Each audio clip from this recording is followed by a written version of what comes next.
Una operación real que expone uno de los crímenes más oscuros de nuestro tiempo. A las 4:17 de la madrugada, en Harris County, Texas, agentes federales rodearon un edificio que oficialmente no existía. No figuraba como hospital. No tenía licencias médicas. No aparecía en ningún registro sanitario. Desde fuera, parecía un almacén industrial más. Desde dentro, escondía algo que heló la sangre incluso de los agentes más experimentados. 250 corazones humanos preservados. Sin nombres, sin consentimiento, sin registros legales.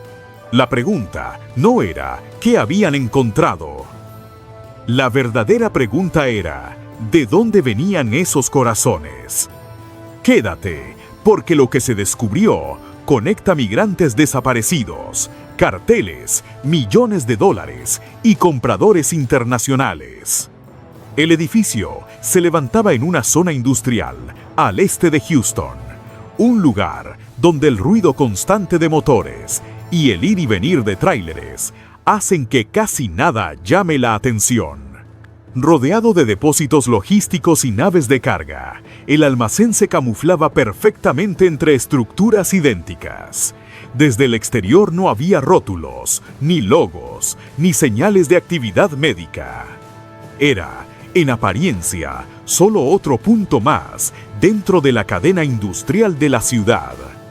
Sin embargo, durante 3 años, los vecinos comenzaron a notar patrones que no encajaban. Camiones refrigerados llegaban exclusivamente de madrugada, siempre después de la medianoche. Nunca se veía personal entrando o saliendo durante el día.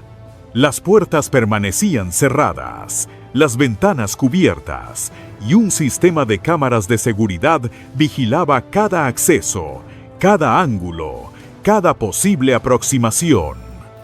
No era un nivel de seguridad común para un simple almacén. Cuando autoridades locales intentaron inspeccionar el lugar, fueron rechazadas una y otra vez. Los responsables presentaban documentos que alegaban exenciones federales por investigación, asegurando que el edificio estaba protegido por regulaciones especiales. Nadie verificó a fondo esos papeles. Nadie comprobó su autenticidad.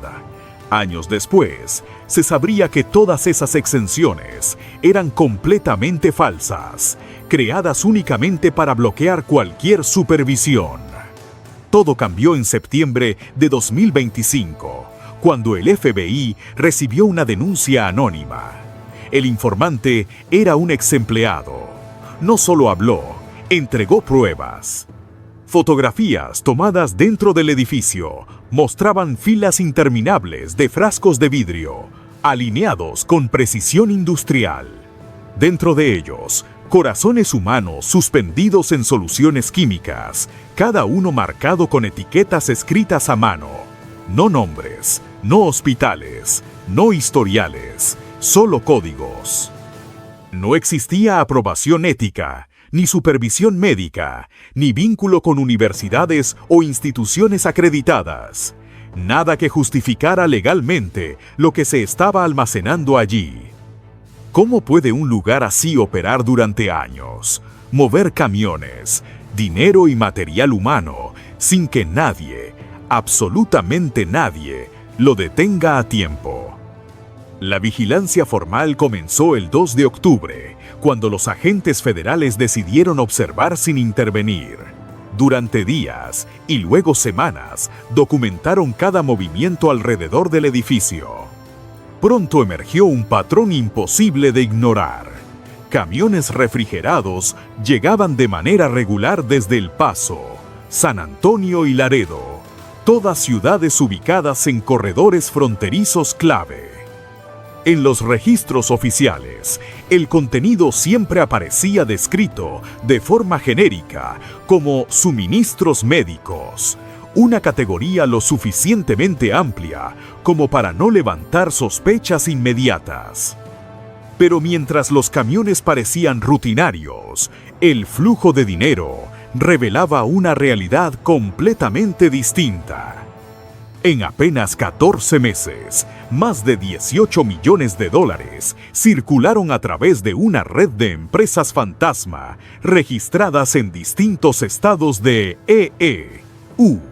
Los fondos provenían de cuentas ubicadas en Mogadiscio, Dubái e Estambul, plazas financieras internacionales que no coincidían con ningún programa médico legítimo.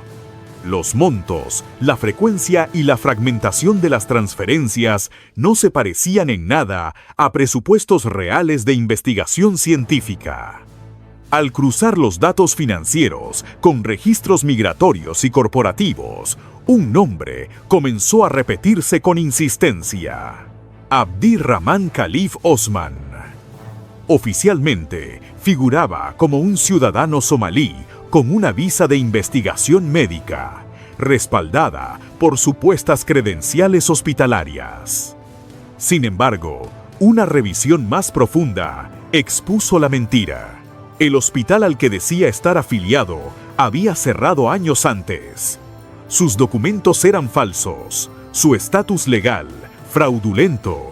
Osman llevaba años viviendo en Houston bajo identidades alternas, operando la instalación a través de una compleja red de entidades ficticias. No aparecía públicamente, no figuraba como propietario, no firmaba contratos visibles. Todo estaba diseñado para ocultarlo. Aún así, las pruebas eran claras. Él estaba en el centro de la operación, coordinando logística, dinero y comunicaciones, sin dejar rastros evidentes. Hasta que alguien empezó a mirar con atención. Pregunta directa para el espectador: ¿estamos frente a un solo hombre actuando en las sombras o ante una pieza clave dentro de una estructura criminal mucho más grande de lo que imaginamos? A medida que los investigadores cruzaban datos financieros, rutas logísticas y comunicaciones cifradas, quedó claro que Houston no era el único punto. Lo que inicialmente parecía un almacén clandestino, aislado, resultó ser solo una pieza dentro de una estructura mucho más amplia. Las señales apuntaban a otros estados, donde el mismo modelo operativo se repetía con una precisión inquietante. Las pesquisas condujeron a Detroit y Minneapolis, ciudades estratégicas, por su conexión con rutas internacionales. Allí se identificaron instalaciones más pequeñas, con menos órganos almacenados, pero con el mismo patrón exacto: ausencia total de registros oficiales, financiamiento proveniente de las mismas fuentes internacionales, uso constante de sistemas de comunicación cifrada y ninguna forma de supervisión o regulación sanitaria. En ese momento, la conclusión fue inevitable. Esto ya no era un crimen aislado, ni la obra de un solo individuo actuando en las sombras. Era infraestructura criminal, diseñada para operar en red, resistir inspecciones y mantenerse activa, incluso si una de sus piezas era descubierta.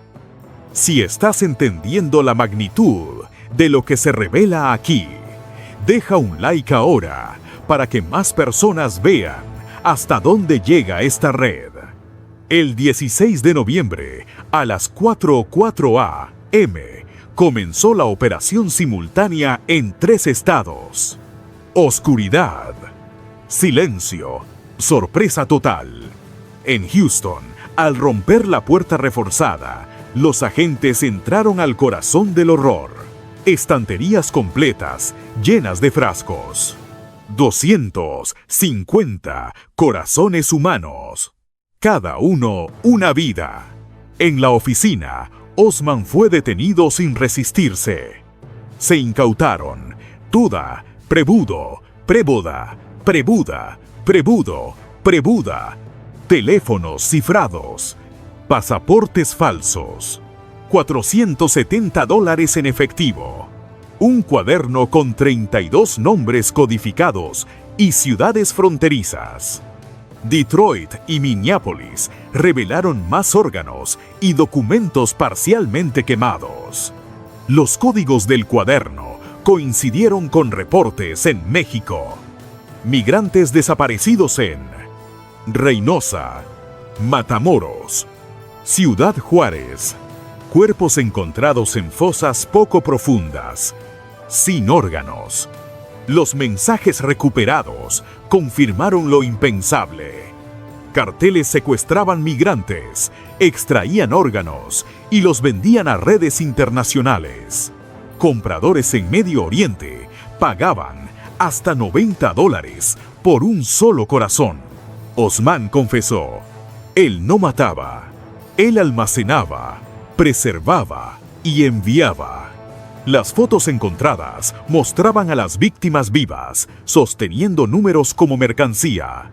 Este caso no es solo un crimen, es una advertencia.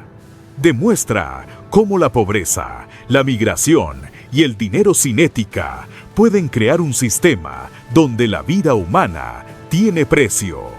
Osman enfrentará cadena perpetua.